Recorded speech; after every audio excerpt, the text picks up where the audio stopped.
Hello from Teacher Melissa, and today I've had a special request to make a video about how I primarily use stars only for my reward system. Now, this came about as kind of a controversial topic when I showed these cool little light up stars that I got from Meyer in Cincinnati on a 4th of July clearance, and I just mentioned in passing that I use primarily stars, and a lot of people had questions. You only use stars? What do you mean you only use stars? Don't we have to have a secondary reward system? So I wanted to give you this video tips today to clear up a couple misconceptions and to encourage you to try this system and see if it works for you. Now, couple disclaimers. I love using props. I have props for all kinds of stuff. I have little finger puppets. I have animals. I have people. I have my 2D props that I use for my phonics. I have realia props for, I show money, I show tools. I use lots of props to extend my lesson. So I'm certainly not anti-prop. I use a lot of props. And I also love all the creativity I see in other VIP kid classes where teachers are using some great props for rewards. The dress dino things are adorable. I love the feed the monster things. There's some great rewards in the Google Slides group that I'm in. So I'm not against using other kinds of rewards, but I don't handle too many props too well. Tend to be a little bit clumsy. For instance, I recently went to see the Terracotta Warriors traveling exhibit when it came to the Cincinnati Art Museum. And I marveled, and we talked about how do they move these things all the way around the world. They're so fragile and they don't break them. That's just amazing that they trust these ancient artifacts in displays all over the world. So I bought a Terracotta Warrior as a prop to bring home.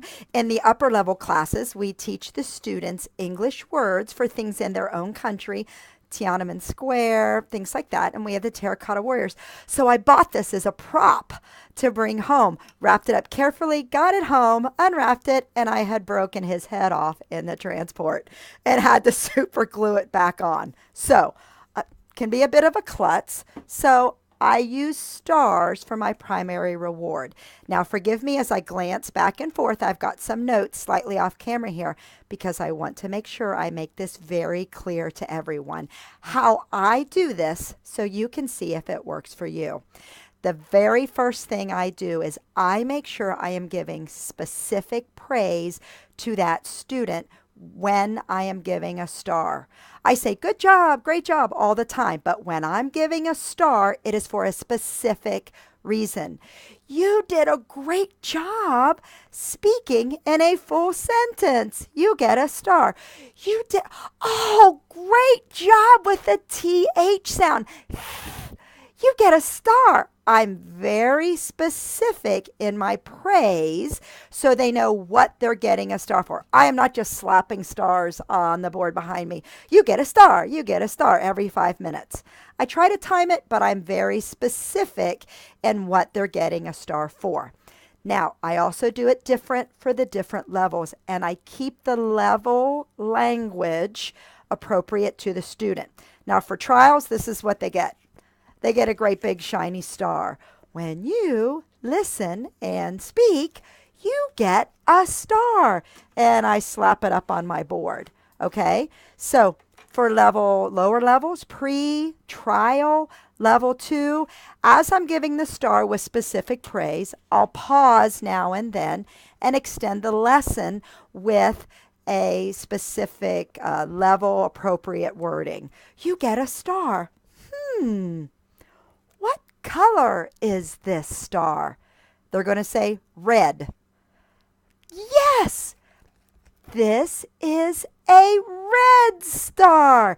Make them say the sentence. So even though I'm just giving a star, I'm taking a few extra seconds to extend it. How many stars? 1, 2, yes. There are 2 stars. So I'm extending, making them speak in sentences. Even if it's a very simple, I'm extending the lesson a little bit with level language. Now, don't want to get anybody seasick here. Let me show you my star drawer. I don't have all of them in there, but this is mostly my rewards right here. There's my star drawer right there. So it's right here handy on my standing desk, and I can grab different stars as I need them. I don't get them all out and lay them out and figure out the class ahead of time. They're all right there. I can grab what I need on the fly. When I open up that class, I can see what I need. So for a mid-level student, let's see. For a mid-level student, upper level 2, level 3, I'm giving them, I have special stars for you today. I kind of flash them like this and lay them down. They're like, oh, what's it going to be? So they're kind of pique their interest a little bit. And so for a mid-level with appropriate language, I will teach them a new word, see if they know the word. You did a great job with l. You get a special star. What is this? And they'll either say rainbow or they'll look at me quizzically and I'll say rainbow star. And I type it in the chat box.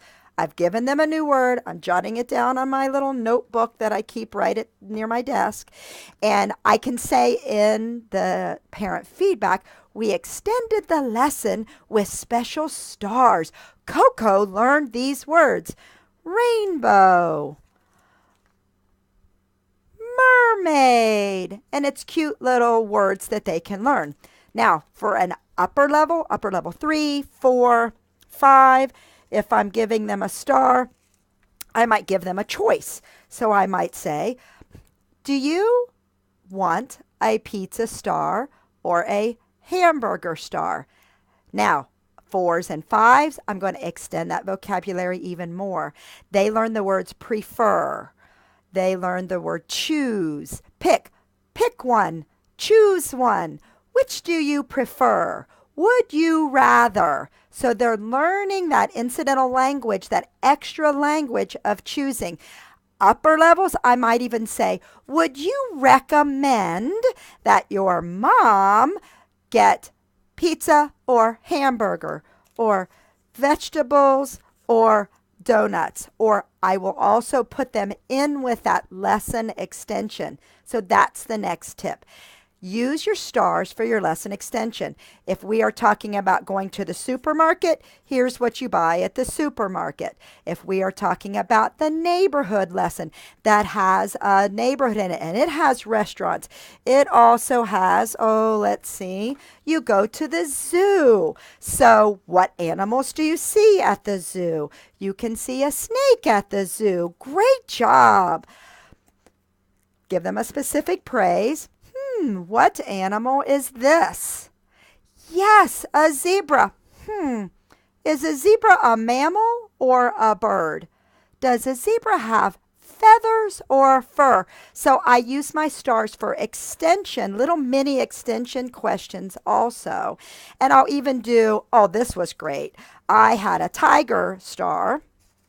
And you got a star. This was like a level 5 student, new to me. And then I gave him a zebra star. And I'll often do funny things like this. I'll say, oh no, the tiger is going to eat the zebra. Oh no. And this kid deadpan looked at me and said, no, teacher. A tiger lives in the forest. A zebra lives on the plain. It cannot eat them. I'm like, oh, you're right. But in the zoo, if the tiger gets loose. And then he laughed. So I'll throw them up there. I'll talk about, yes, but if you eat pizza and hamburger, healthy foods lesson, exercise, you will get fat. So I throw these around together. If a student mentions something, we're in the restaurant, they like to eat hamburger, I'll dig it. I mean, my drawer is right there close. I'll grab that hamburger star and I'll throw it up. I'll throw up a donut star. So I've got all of these. Now, here's what I do for you A's. I do have a special set of stars. I just made this level. I didn't make it. I got this from the VIP Kid Videos and Props. And then I just took really shiny paper and cut it out and stuck it behind. So I'll say, great, you did great on level 1. You finished level 1. Good job. And I'll click the star on the app. Every time I'm giving a star, I'm clicking the star on the app. For the UAs, I often use the Google Slides presentation for the rewards because folks have made some great reward slides. So I just show that and put up a level star, show the Google Slides, and hit ding. So this is how I use stars as rewards, and it works for me. So you might want to try it out. Now, please, oh, I beg you, please, do not put a million comments asking where I got these stars. I'll tell you what I tell my 6th graders. Put on your big girl panties and get out there and find some stars. They're in the videos and props group. There's some in the Google Slides group. Make your own. Learn how to do Google. Look in the files in whatever Facebook group you're in and see if you can find some stars. Just Google some images and save them on your phone, whatever, and print them off. You can do this. Try it out. Leave me a comment and tell me what you think. Try it out and let me know. Thanks.